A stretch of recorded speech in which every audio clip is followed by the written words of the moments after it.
Hi, I'm Vicky Carter, and you're listening to the Let's Go Kick-Ass Today podcast, Season 2, Episode 4. It's been a while. 7 months, in fact. I've changed a lot. I think the whole world's changed, actually, and hopefully you have too. Although the future is uncertain, I thought we could do with a little bit of inspiration right now, right? So I've decided to relaunch the podcast, bringing you interviews from the areas of music, adventure and culture, all over the internet now. We're not meeting face to face at the moment, so I can only apologise for the shaky internet connections. In this episode, I talk about racism, stereotypes and challenges with singer and producer Veda Black. There's room for improvement, like throughout festivals around the world. The lineups do tend to be quite kind of straight, white, cisgender, male focused. So I guess, there's definitely room for change there. Travel writer and content creator Travis Levius. It's about addressing the fact that, okay, when we see a hotel's Instagram feed, with user-generated content, is it only catering towards one demographic? When we compare, when people disclose what influencers are paid on certain travel campaigns, is there equal pay? And creative director and founder of My Runway Group, Kojo Marfo. Black young creators lack access, funding and direction.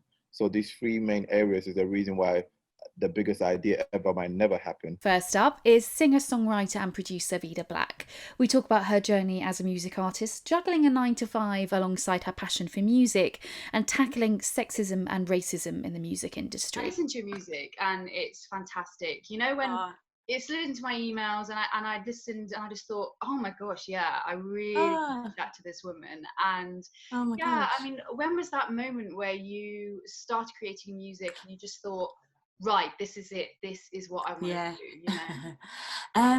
do, I was definitely always singing around the house as a child, or I knew that I wanted to be creative, but I think when I got to maybe about 13 and I started playing the guitar and trying to write songs, I think I realised that I've never been that in love with something or that passionate about something, and I think from then I was pretty sure that in some way I wanted to be able to write and release music, however, whatever capacity that ended up being, but just that I wanted it to be a part of my life in some way. Yeah. I love how you merge also a lot of genres of music as well. Oh, cool. Do that really well. Yeah. Oh, thank you. That's good to hear. I've heard that your guitar is called Beyonce. Is that right? Oh my God. I love that you know that, and yes, that's true. That's true. Is it because she's such a queen and she's one of basically. Yeah. Exactly. I think, if I call the guitar Beyonce, it definitely makes me pick her up and play her more. So, yeah. Yeah, definitely. And I think it makes you feel like empowered and inspired. For sure. Her energy is in this guitar. Yeah. I mean, is there any other inspirational woman, music that just for sure. inspire your music, but also in your life as well? Oh, yeah, that's a good point. I think, definitely Amy Winehouse massively. I think I have always had great respect for her as like an artist, and listening to her lyrics and how she speaks about her experiences so openly about mental health or things like that. I always her art really resonated with me. So Amy Winehouse, big time for sure. I'm trying to think of other people. I mean, definitely like, Aretha Franklin. I'm a big Mariah Carey fan. I think she's fabulous. But no, I think Amy really impacted me massively and very inspired by her. Yeah. Oh, and I kind of hear the mirrors and the parallels of that with That's cool. Girls Club. Okay, yeah. I feel like you're being taken on this emotional journey, and it's the start of it. What kind of feelings were you going through when you were creating that? Yeah, sure. I think there was definitely a period of it was like I took a break from releasing music, maybe for like a year and a half. I didn't want to pick up my guitar, had no enjoyment in trying to sing or produce anything. Very stuck in that kind of 9-to-5 circle. And then one day I came back. I went to New York for a break, and when I came back I just picked up the guitar and started writing Serious, and I think that was the start of it. That was the first song, and I started realizing that there was something, I think, comforting as well in being a bit more vulnerable in how I was writing lyrics, and a bit more open in the fact that I was struggling a bit at the time, and that's, I think, what birthed the Sad Girls EP. Oh, but it's so wonderful. I was listening and I was I felt a connection, you know, like I've I know what she's doing. Wow, okay, well that's good to hear that it's, you know, that it's relatable and not No, definitely. And I love Sirius as well. It's just so sassy, you know, so catchy. Yeah, that's so nice. Especially as you've highlighted with Aretha Franklin, you know, she was one of the influences. Yeah. So I mean, you can hear it in the empowering lyrics. Is that something that you've wanted to mirror with your work? Yeah, for sure. I think always, because I'm in that period, that kind of 60s, 70s soul, Aretha Franklin, Marvin Gaye is a massive era of inspiration for me. So when I was writing that song in particular, I was thinking, you know, arrangement wise, paying homage to that kind of sound. So yeah, for sure, I'm glad you hear that. No, you do it so well. Thank you. So you've highlighted, you know, the grain of 9 to 5 and how hard it is. And so you have to actually like step away from that zone to then be creative, you know. What advice would you give to someone who is, you know, trying to juggle a hustle, something they love, and then also a 9 to 5? I think obviously you have to be really in love with what you do so that it's worth doing this, because I guess anything that you love is going to be a bit hard.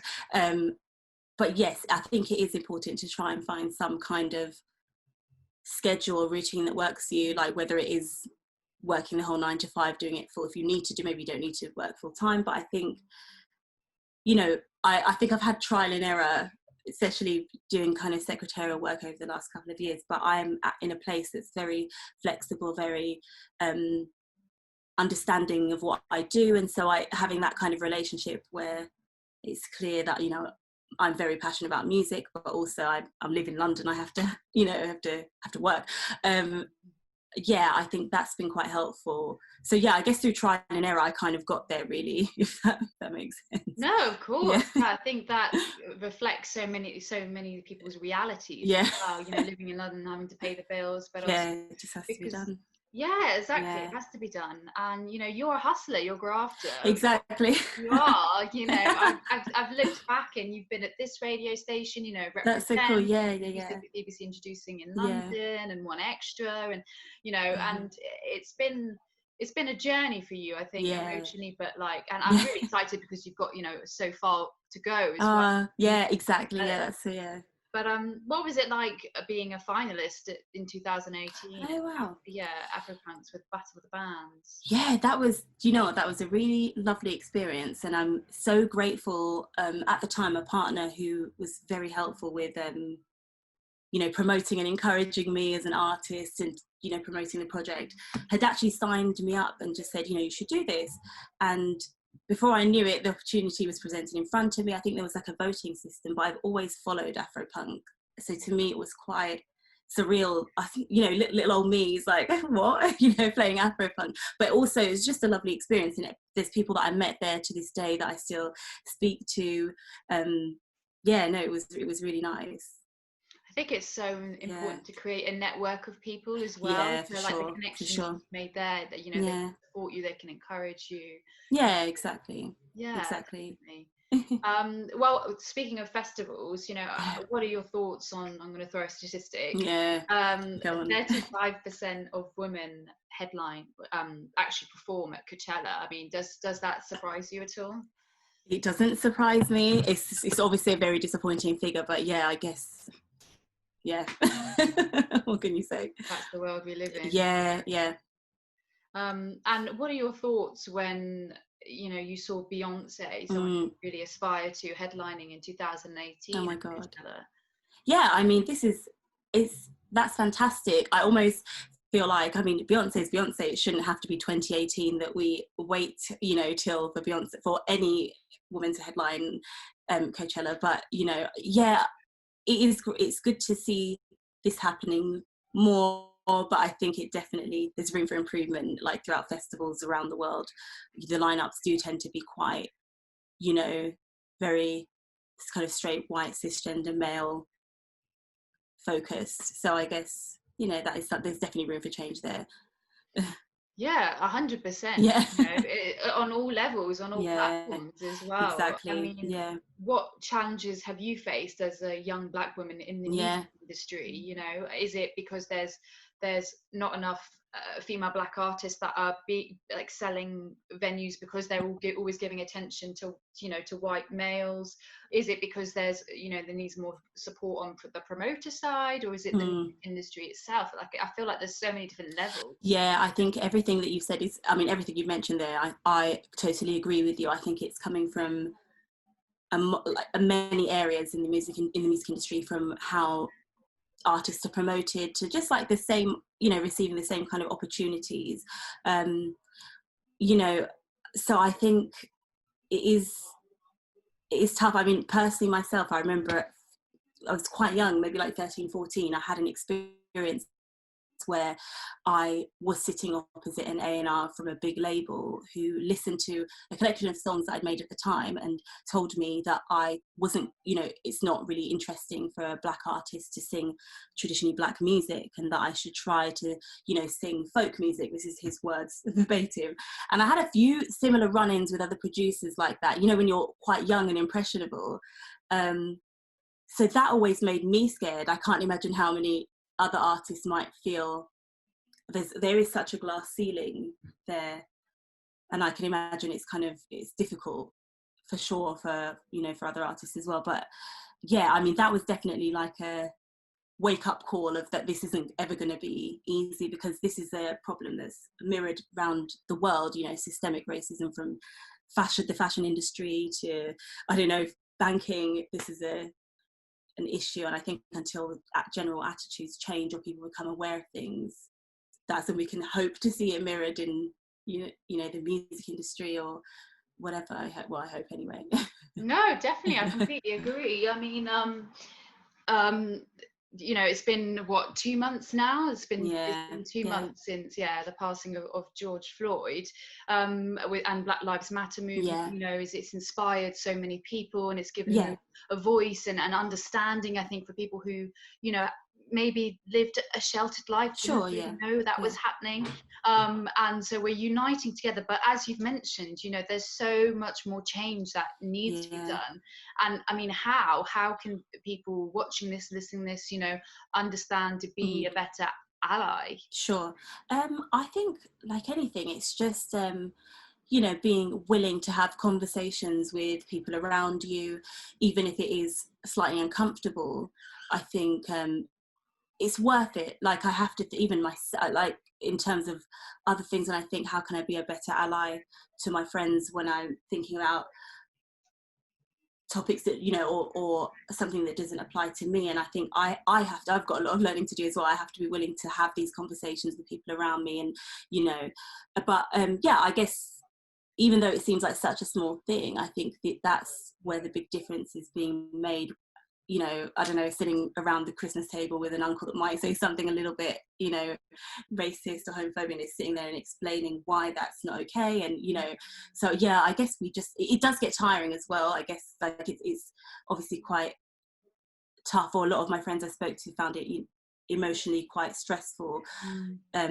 But yeah, it's the world we live in, and it's necessary. I think we just have to be willing to educate each other, and also know when, and be willing to learn. Like, I don't know everything. Sometimes I get things wrong, but I really want to learn and help people around me. So I guess that will.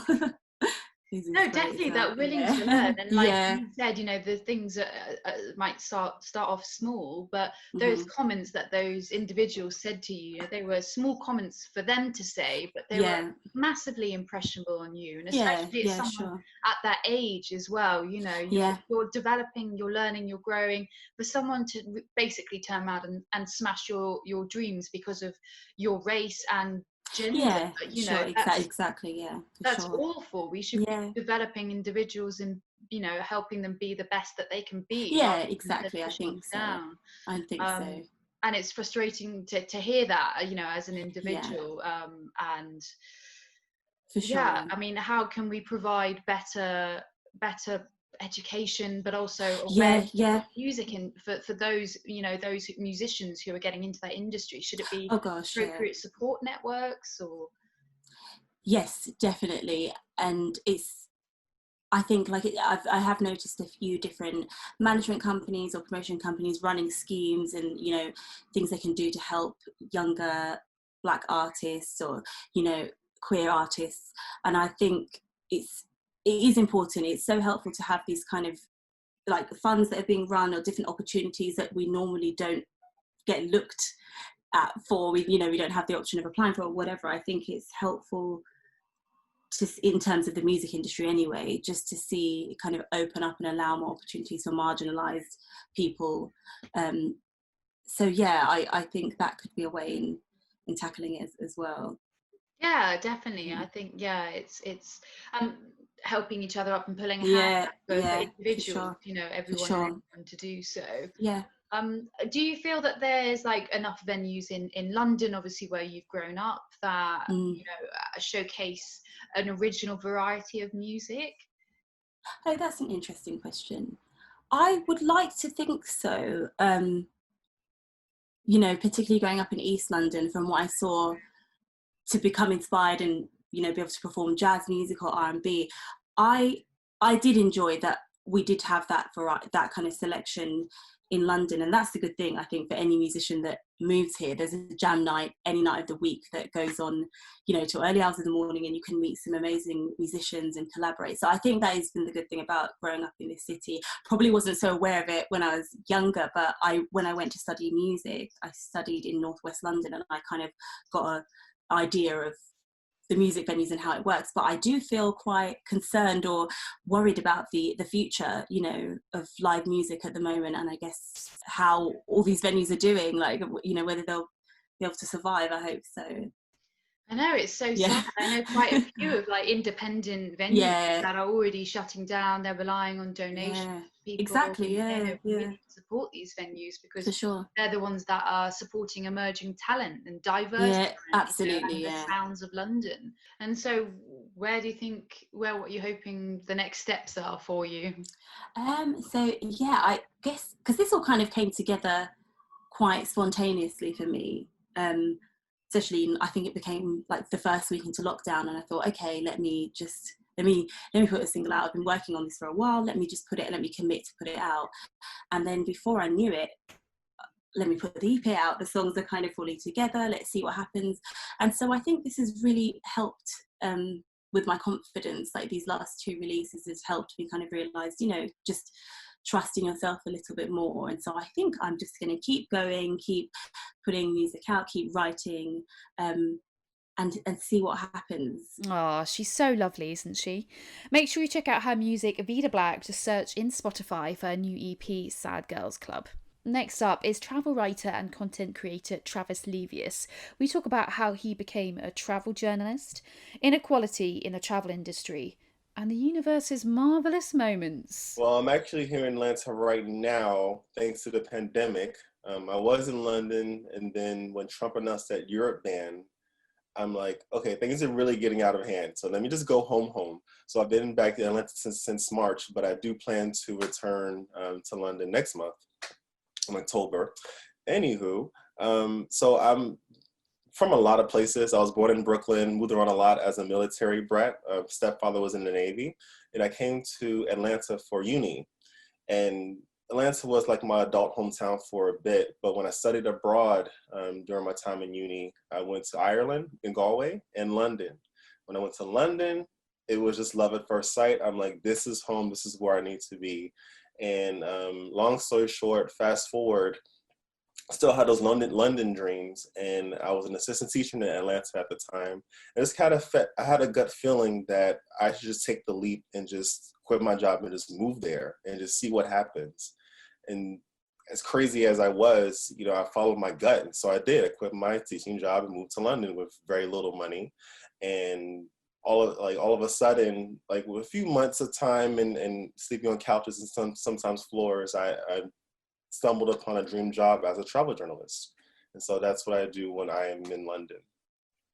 That's amazing. What a story. I mean, so many different wonderful places there as well, like Atlanta, Brooklyn, and then those experience of pushing yourself and going abroad. And I think that's when you push yourself out of your own comfort zone, that's when you kind of get used to it and you say, okay, I can do this more often. And then that connection with the one place that you feel, okay, I feel at home, and you have a real connection with London. I think that's beautiful. Do you think your dad's position of work had an influence on you? So maybe of the constant moving around, you were used to that, do you feel? Yeah, I think my stepfather's positions in different places definitely it taught me flexibility. It taught me to adapt to different schools, different people, and sometimes like different cultures. Funny enough, it was when I was 8 years old and me and my mom and sister moved to Little Rock. It was my first time actually ever having white classmates. And the first time like being introduced to pop music. So this is the time where Britney Spears and Sing came out, whereas I was just used to like Black American music. So it's just been a great like back and forth of just like being exposed to different things and different people, different food and slang and all this other stuff. So I think that helped a lot to give me the travel bug. Definitely. And I think also widening your experiences as a human being and as an individual and growing is incredible. I loved how you said before, yeah, and then I just became a travel journalist. Like that's literally everyone's dream, to be a travel journalist. I know you said, you were very honest about how you slept on the sofas and you really had to graft to get there. But I mean, you write for what, CNN, Lonely Planet, National Geographic, just to name a few of them. So how did you get there from being a travel journalist for that one publication to then writing for so many? Right. So I didn't know that travel writing existed. I was just, while struggling in London, I took an unpaid position as an editor for a food and drink website in the States called the Daily Meal. And so I covered London's food and drink scene. And it wasn't until like months later, after building a portfolio, understanding how working with PRs work, that same website had a travel section. There was actually a PR lunch, and it was like a fateful PR lunch where I kind of reminded, or that I kind of told her my dreams that I'm here in London, but my real dream is to travel the world. And she says, as we're talking about London Dynasty, she said, well, why don't you start writing about travel? And like, duh. And so I was able to travel to South Africa with the money that I made with photography and other things in London and start my travel writing career. And funny enough, I didn't know what my beat was. I was just going to take anything. Actually, my first press trip was around Essex County in the UK. But when I went to Mozambique through a friend's referral, I was just doing something about the capital city, Maputo, and he says, hey, would you like to review this 5-star, all villa remote beach resort in, southern Mozambique where you can snorkel with dolphins and eat like some of the best prawns of your life? So I'm like, yeah. So they flew me in a helicopter from the Maputo city to this incredible beach resort that, I definitely couldn't afford my own money. And I'm like, I think I found my niche in this luxury travel. I think that's everyone. So many people I know would love that opportunity to go and live that lavish lifestyle. I mean, with regards to press trips, how do you feel that you can switch off? Because obviously press trips must be a whole different experience to when you go for yourself and actually do a trip on your own. How can you switch off, or do you feel that you're always kind of working and saying, oh, that would make a great picture, or this would make a great article? No, I'd say I'm a bit of a high-low traveler, and when it comes to hotels that are not dealing with work, I'm definitely low. If I can help it, I'll just save money by Airbnb or even couch surfing, staying with friends. But no, thankfully, I can separate work from reality, and that, of course, I think that plays into being taught flexibility as a kid, traveling all over and thankfully I can switch it off. That's good. Yeah. You mentioned couch surfing. It's incredible. I love couch surfing. It's such a good way to meet locals and have real unique experiences. Talking of unique experiences, I saw on one of your posts that you were in a movie. You ended up being in a movie in Thailand. What? Yeah.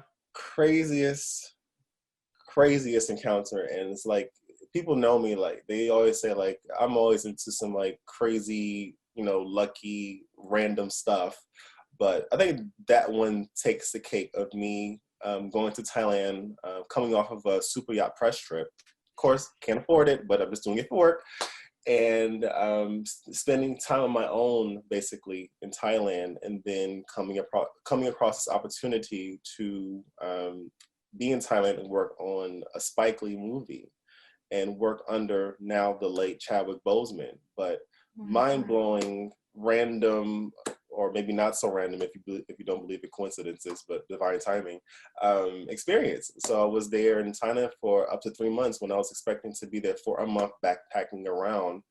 And now my name is on the credits of a Netflix movie that millions of people have seen this year. It's nuts. That is nuts. Oh my God. And as well, to be like under such an amazing person as well as an amazing actor, Chad, is incredible. Wow.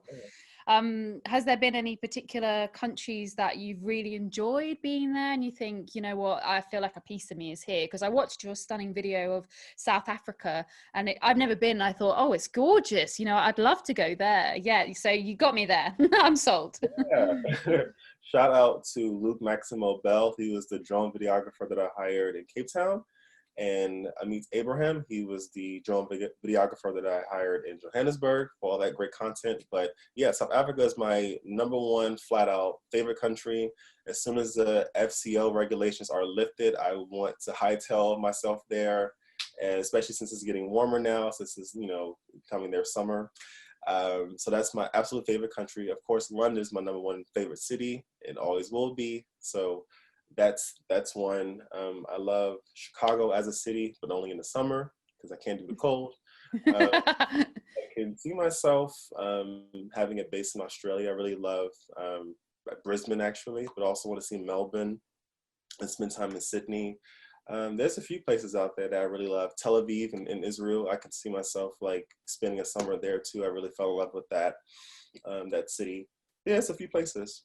Yeah, it's hard to pinpoint exactly when people say, where's your favorite place you've been. I have to break it down with cities and then like countries in Europe, countries outside of Europe, because it is so hard. Each country is so different with just their people and their history and their art and their nature and their food. So yeah, it varies so much. So you just mentioned some drone operators.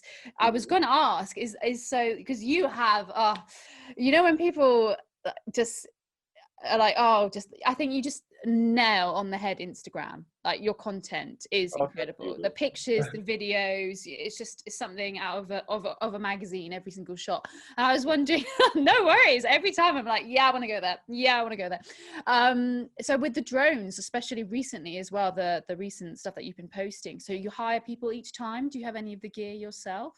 Sure. Sometimes I hire them. Actually, the only time I've actually hired them was those South Africa clips that you've done.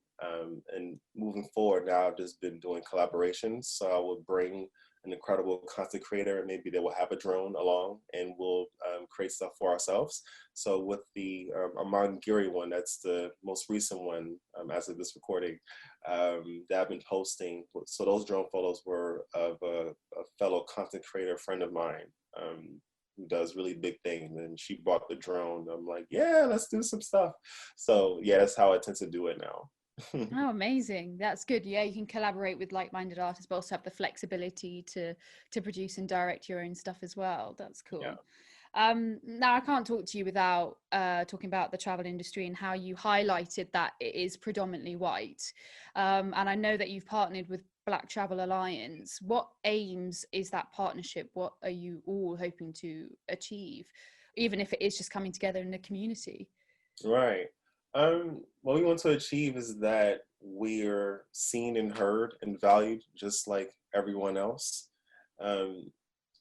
Black Travel Alliance is mainly comprised of influencers. And so with that lens, it's about addressing the fact that, okay, when we see a hotel's Instagram feed, with user-generated content, is it only catering towards one demographic?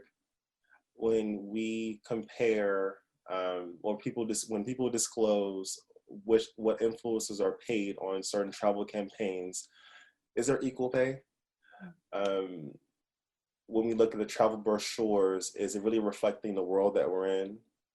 If we're doing a press trip, especially in a predominantly Black country, let's say in the Caribbean or Africa, are there actually Black people on the press trip? So it's just making sure that the representation and treatment and the value that the industry is forming, that it kind of reflects the people that have been historically left out. And so it's been a beautiful journey of just sharing these things and actually partnering with so many businesses that want to have those changes made, so that that the landscape finally reflects the world that we live in. And so it's been great. That's so important, to have communities and voice and everyone's voices to be heard. As you've highlighted, there's wider discussions that need to be made throughout the whole travel industry. And I mean, what is that? Is that people sitting down and talking about it? Is it more positions equal around the board for everyone, both in publishing, but also with regards to press trips and PR? What would you say? Yeah. It's all the above, but I do have to emphasize, well, let's put it this way. I think the industry has been complacent with the fact that maybe there's just been all white mastheads or, all white influencers showing up at these places. And I think people don't understand that people that are from disadvantaged backgrounds may not feel as comfortable or as like gung-ho about being in these places because they don't see themselves. So it is a responsibility for these bigger names and organizations to reach out to people like me and say, like, hey, we want to kind of make it right. We want to kind of equalize what's going on. Let us know how we can help you. And I think that's happening now in a big way, but it just wasn't happening in the past. It's just like, okay, it's all white and that's how it is. But now it's like, guys, we have to change the narrative. We have to, encourage people that don't look like us to come and join, and to make the changes. And so I think that's been a great result, and I hope that continues in the industry. No, definitely. I'm sure it will. And it's wonderful to hear such a solid community that Black Travel Alliance has, and hopefully that can, create more opportunities all across the board for everyone and encourage more people to go out there and travel the world, explore new countries and meet new people. From my limited perspective, when I've traveled in the travel community, they've always been open and friendly, wherever you are, whatever you do, it's kind of out the door. It's like, where are you going? Okay, I've got this tip, do you want to try my food, kind of thing. But with locals, I've faced at times, because I am a young woman, I faced prejudice and situations where I wouldn't have enjoyed, and it's kind of put me off certain maybe areas of countries or countries itself. Is there any places in the world which you wouldn't feel comfortable about returning? There's no place that I would write off. There are places where I would need to brace myself for different treatment. So for instance, this year I was on a press trip going to Moscow, Russia. Now, they have a certain reputation for a lot of Black travelers, a lot of being negative as far as people claiming that it's a racist place for people like me. But I do remember not even stepping foot in the city or the country of Russia, and whereas everyone else in my 9-person press trip group was able to go through customs smoothly, I was held back for at least 45 minutes for no reason. And I turn around and look at the other people that out of like hundreds of passengers that have went through customs, I look around and see who's been asked to stay and stick around. 3 of the 5 were Black men. So even though I had an amazing time beyond border control, I had an amazing time in Moscow, shout out to Moscow. They know how to party, but I have to brace myself that maybe I won't be so lucky going through, because maybe they just look at me and say that I don't belong and send me back to the destination that I flew in, which sucks. That's awful. I'm so sorry that you have to experience that. Yeah. I feel like in those situations, as a journalist, as a writer, I'd want to voice it out and highlight this and hopefully, build a community in that. Is that something that you have done or would do?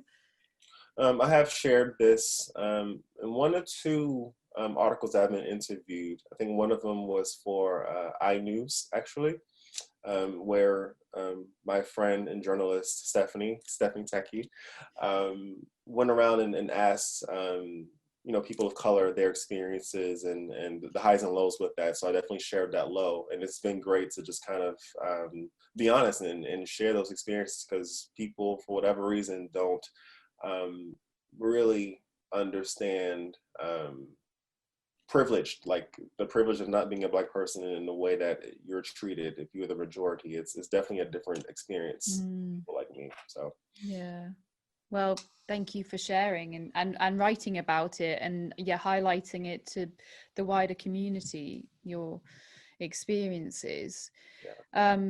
No, that it's important. I think it's really important to do that now, in the past and in the future. So it's really important to highlight that.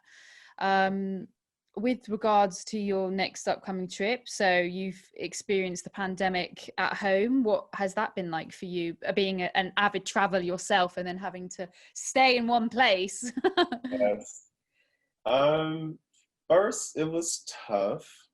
And then it was like, okay, I guess I'm just an optimist at heart. So even if initially things are unpleasant or my plans have been scrapped, I'm looking for the silver lining. And the silver lining for me is, okay, I can actually focus now on doing the things I mean, I have so much content, like people see my Instagram now, but it's like they have years of amazing content that hasn't seen the light of day. And now if I'm not going anywhere, I can finally catch up to those posts. So just seeing it as a silver lining. But the beautiful thing is I'm actually busier than I've ever been as far as writing assignments and getting paid work. So that's been beautiful. Of course, people, when they think of travel writing, think that you have to travel all the time. That's not necessarily so. You can do interviews, you can do retrospective travel pieces, and I've just been doing that. And it's been great for my livelihood. So yeah, thanks, pandemic.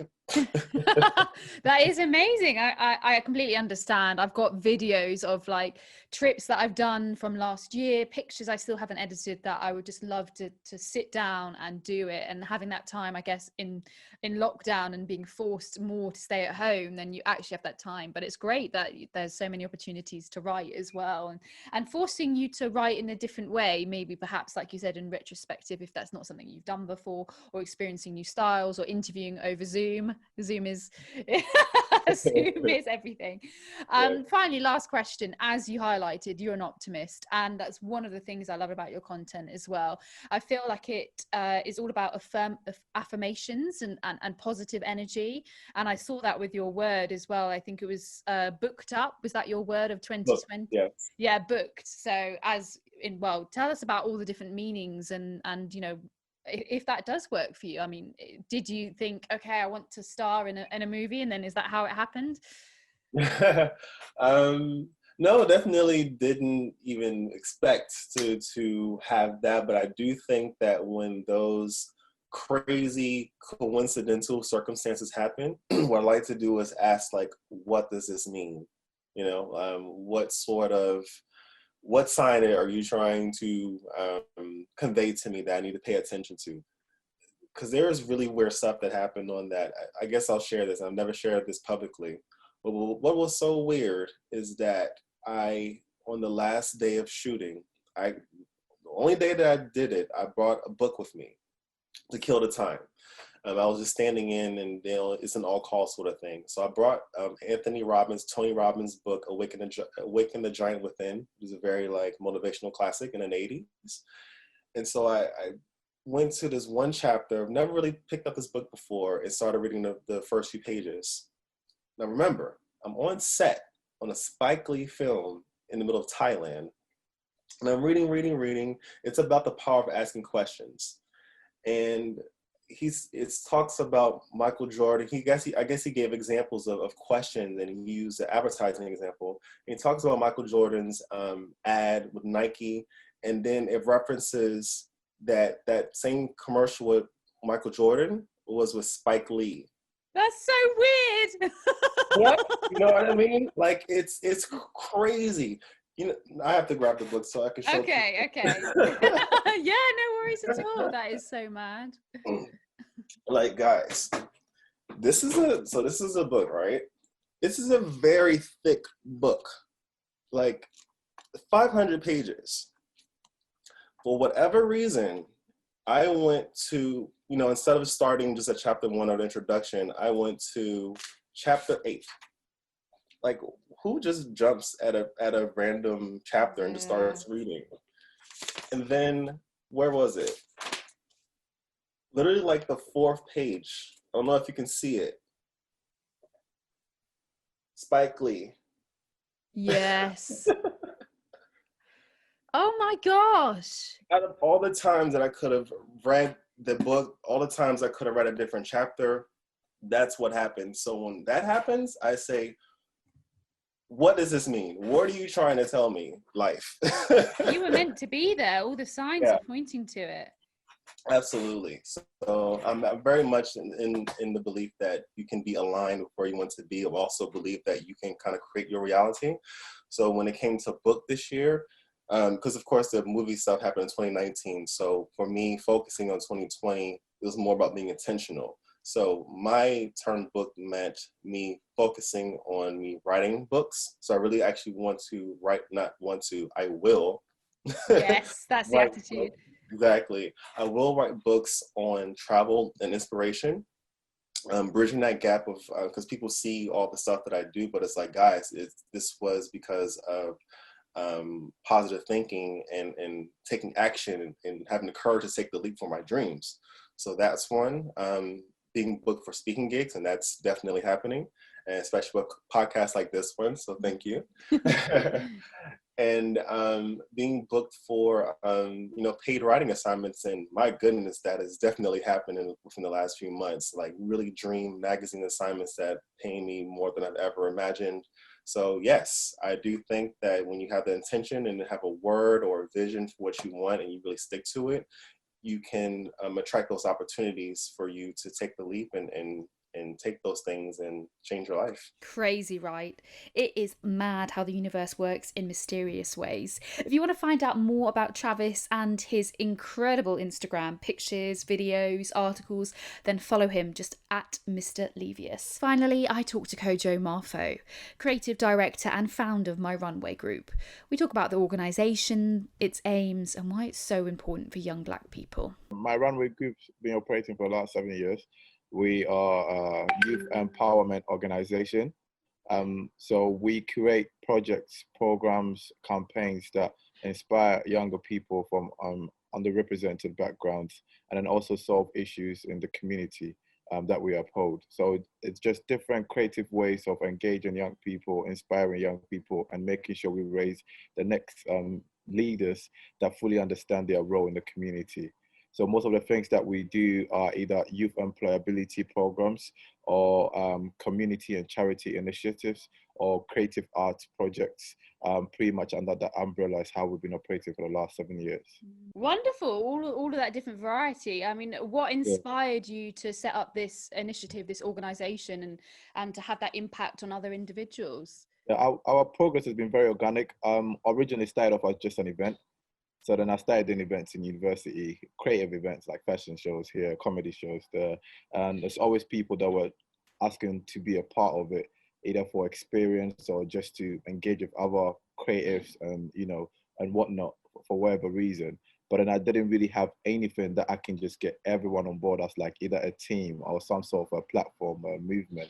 I literally just had one event that was similar to a creative production called My Runway Show.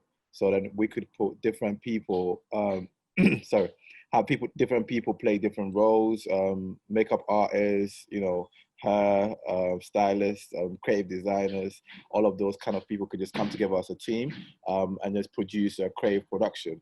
And that is what organically evolved into, from a show to a movement, and then to a platform, and to pretty much, a youth empowerment organization at the moment. Yeah, what has the journey been like for you to start initially from that idea and now, impacting so many communities in different areas as well? Did you ever imagine it would be this big, or did you always have a desire and thought this is going to be, this is going to be big?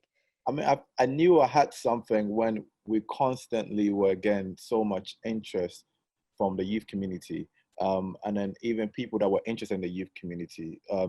So that I knew this was something. I just didn't know what direction was going to go. So example was just, a lot of people will come back to say they need references for jobs. I'm like, this can help you get a job. We didn't really have a structure for our youth employability. We didn't have a structure for youth development. So it was a lot of like doing things just out of passion. We were very like passion-driven creators, a bunch of us, and that was it. But when we started putting a structure around it, that's when we realized that, oh, wait a minute, this is the reason why this person now has this business, or this person got signed to this model agency, or this person is now running this campaign. So we do have something here, and then that's how we started taking it more serious as a business and as a platform.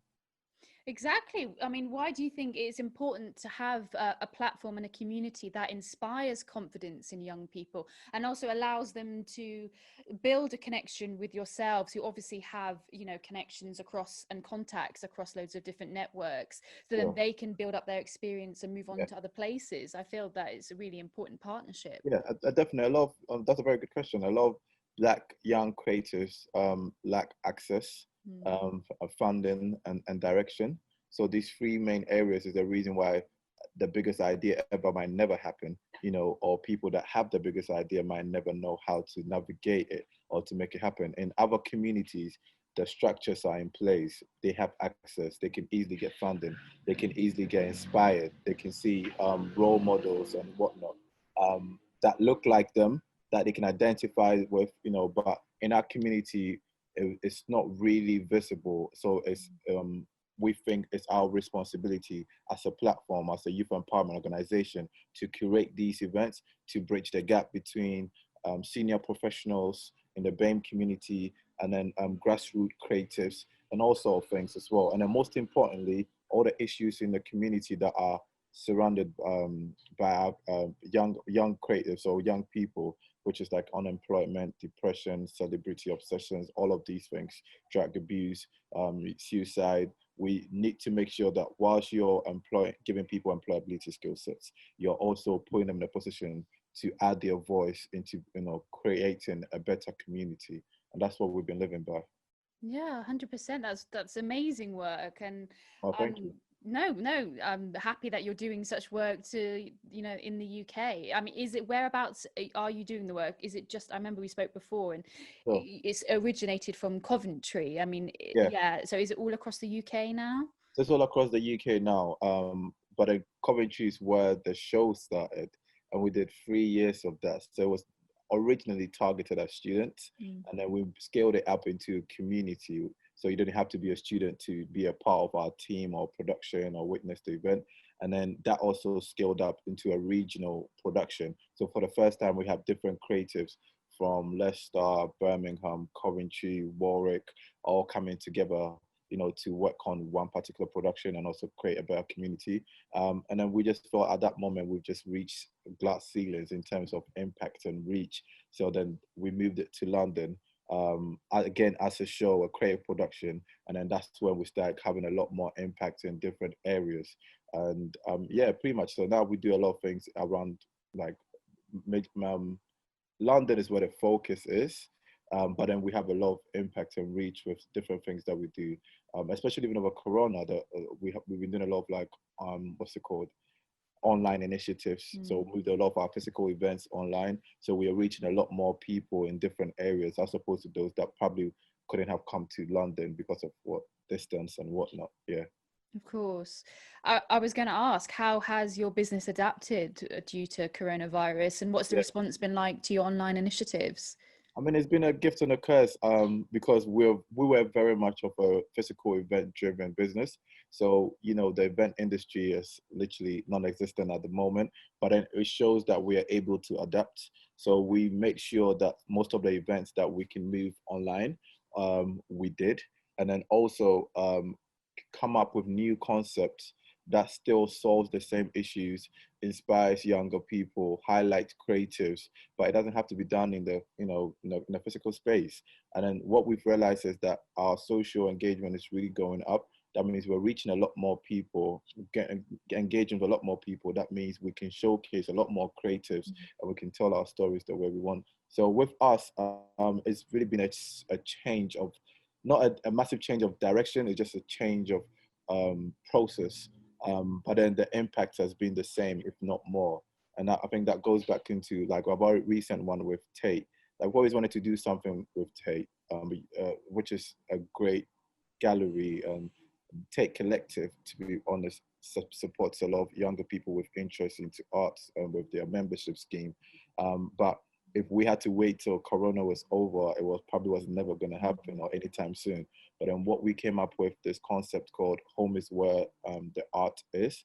That way we can have a 5-week series where we can showcase different artists, young artists from the Black community that need visibility, from their homes. They'll be doing live painting, almost like an art therapy session, and then have a Q&A session where they can talk about their struggles, how they got to where they are now, the things that they need, the support that is required, just so another person that is tuned in from Brazil or Ghana or Leicester, or Lagos can also identify with these similar things that these artists are talking about and use that to inspire them.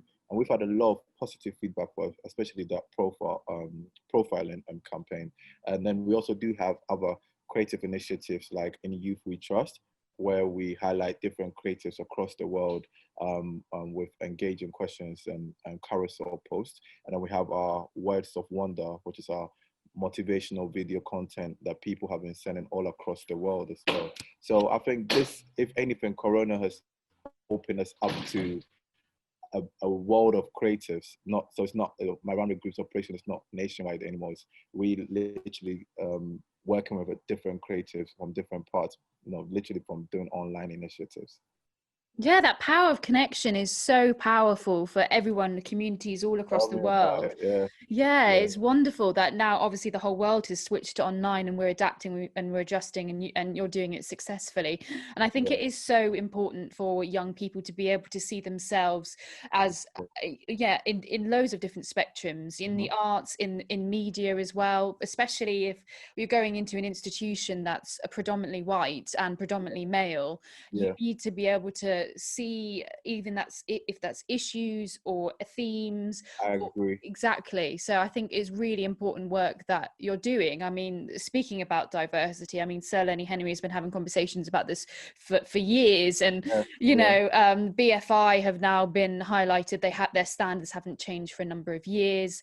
Recently, Jeremy Tardy has called out from Dear White People, Netflix and Lionsgate Films about unequal pay. The Oscars have now started doing categories as well to strengthen diversity. I mean, do you think that steps are being made appropriately? And do you think, like, how much more does there need to be done for there to be more equality across the board? I mean, as long as there's progress with the right intent, then we're going to see positive results over a period.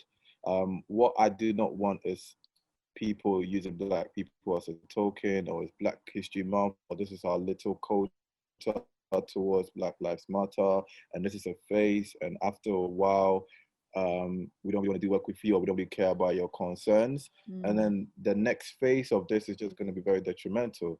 So we need people that are going to sit down and say, what's the long-term plan in terms of strengthening diversity or inclusion, or making sure that the younger generation don't experience what we are going through. If not, they would also be having the Black Lives Matter movement in 10 years, and their kids will be doing it in 20 years. And it's just going to be a ripple effect. So if we really want modern day Britain to look like what the creative industry looks like and what Black people's contribution is to, especially the creative industry, then we need to make sure that, you know, our voices are being heard. There isn't any pay gaps because of race, because that happens so many times, you know, and I think people haven't had the confidence to have that conversations in a long time. So when these things happen, it just forces everyone to voice out their opinion, you know, and then forces, you know, the powers that be to make changes that can affect not just the work that we do or support the work that we do, but also make sure that the young creative from a certain background doesn't feel underprivileged, doesn't feel like this is only for white people, or I don't even see any Black person doing this. Those conversations need to change. So I think I can see some level of concern. We just need it to be a bit more sincere and long term, and not just performative for a period. And hopefully we make some progress over it. It's not going to be overnight, but we do need some long-term plans in place, as opposed to, you know, a quick donation here and there to kind of shut people up. No, 100%. It's those conversations, and also bringing people in through, you know, different systems and jobs and services, and not only bringing people up and training them up, but also from higher positions as well. So so then they can reflect and see themselves, and, you know, that aspiration. You've spoken about charities and communities you work with topics such as you know, suicide and depression. Tell me a little bit more about that work that you do. I mean, that's pretty much very personal to myself and then to My Runway Group. I suffered with depression whilst in university, especially in my first year, very close to committing suicide. Also in our third year running My Runway Group, we lost a photographer to suicide. And again, we didn't even know that was the reason for his death until later. So we just realized that, you know, for myself, if I went ahead with to do in 2009, there probably wouldn't be any My Runway Group at all. And I'm not sure how many of these kids probably would be doing some of the things that they're doing now. And then also, I don't know how great Michael would have been if he kept at it, and I don't know what issues he was dealing with. So we decided that, you know, once we now have people's attention, we have a platform. So we don't want to wait till we lose another Michael. We don't want to wait till, you know, something drastic keeps happening in our community, because a lot of suicide cases are young Black men. And there is a reason why people are finding it difficult to speak up. People are finding it difficult to get help, you know, express themselves or accept vulnerability at different stages. So we now need to make sure we create these programs like Taboo to ensure that conversations are being had and practical solutions are also being offered. So not just put a bunch of people together to discuss it, which is great because that conversation is really needed. However, what kind of helpline is available? What kind of support is available? If someone is dealing with depression, people going through different emotional changes in university, at work, or in their relationships, you know, with families, with friends, and all of that, how best can they now get support? Because these conversations are never had like on a very trusted level, you know, and that is what we try to use, either creative ways or communal ways to engage people. This is like my story, and I know a bunch of other people that would have never been around if they went that direction. So it's very sensitive, but it's not forbidden. And we make an effort to make sure, you know, people feel inspired. The motivational videos keep running, because you never know who needs what at what moment. But yeah, that's how we've been running it.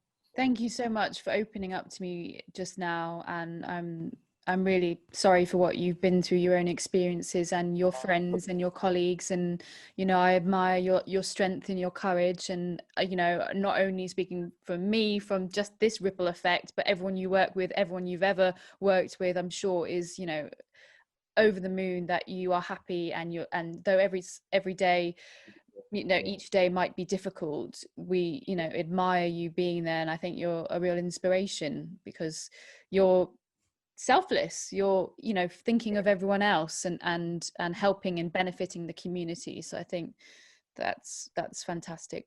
Thank you, much appreciated.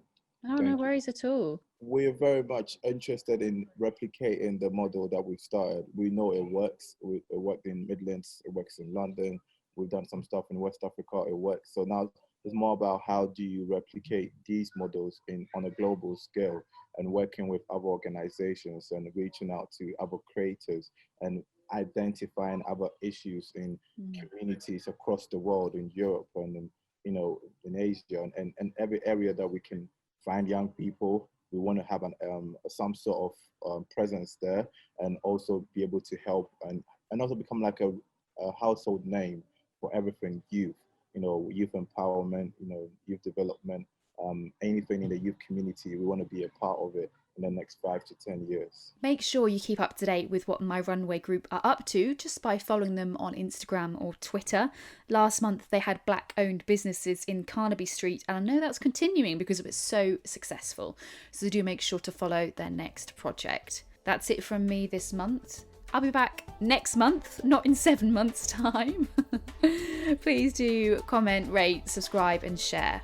I'm Vicky Carter, and you keep kicking ass.